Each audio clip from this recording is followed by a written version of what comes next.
عباس نەورۆز مەولود ڕەشید دانیشتووی شاری سلێمانی.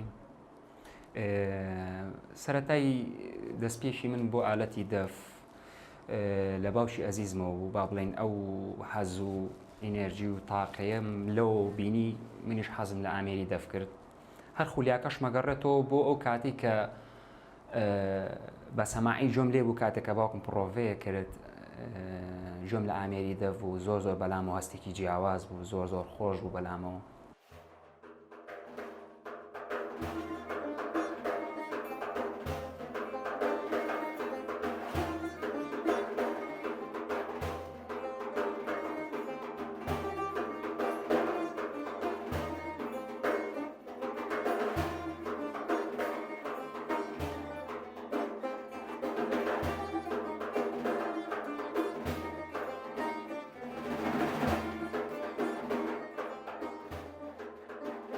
دەف هەر لە سەرەتای دروستبوونەوە هەر لە پێش هاتنی ئاینی ئیسلام و هەر هەبووە.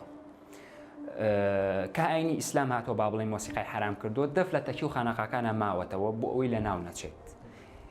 با بڵێن لە ئێزیدی بێت تەشەی خانەقاکان بێ بۆ نمونە کە ئێستا حالی حاضر هەر لە تەشیەکانە هەر هەیە وجودی هەیە. ئەنجا لەو سەردەمانەیە بۆ پارێزگاریکردن لە دەف ئەم شتە چۆتە تەکی و خانەقاکانەوە بۆی پارێزگاری لێ بکەن بۆ لە ناو نەچوونی ینی ئالەتەکە.